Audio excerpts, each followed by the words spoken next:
Notre incapacité vient de Dieu, qui aussi nous a rendus capables d'être ministres de la nouvelle alliance, non de la lettre, mais de l'esprit, car la lettre tue, mais l'esprit vivifie. Or, si le ministère de mort a été glorieux, combien le ministère de l'esprit ne sera-t-il pas plus glorieux? 2 Corinthiens 3, 6, 7, 8. Dans aucune de ses épîtres, Paul n'expose plus clairement ce que doit être le ministère chrétien que dans sa seconde épître aux Corinthiens. Le désir de défendre l'apostolat contre ses détracteurs, l'assurance d'une force divine qui agit dans sa faiblesse, et l'ardent désir de communiquer à d'autres ce qu'il a reçu lui-même. Tout cela le presse d'exposer aux Corinthiens comment un homme peut devenir le véritable ministre de Christ et de son esprit.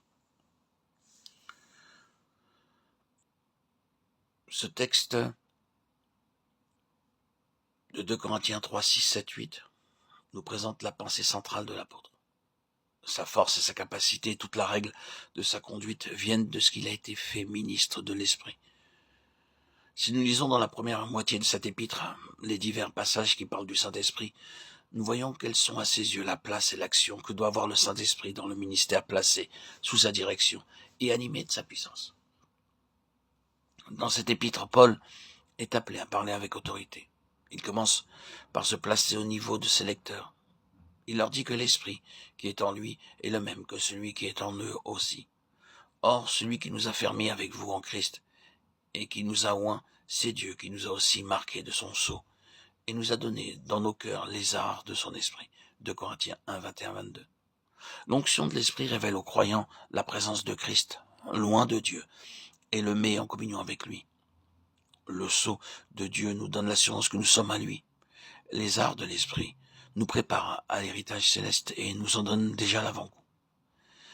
C'est à tout cela que soit Paul, soit les Corinthiens avaient part ensemble.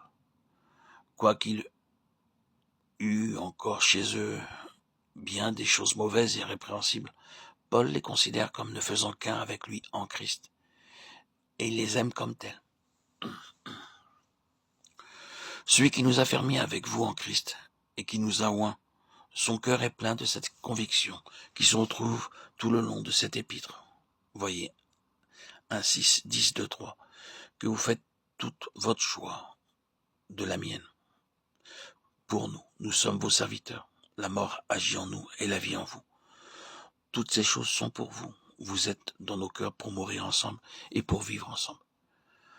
Si l'unité de l'esprit, la conviction que nous sommes membres les uns des autres est nécessaire à tout croyant, n'est-ce pas surtout chez les ministres de l'Église qu'elle doit se trouver?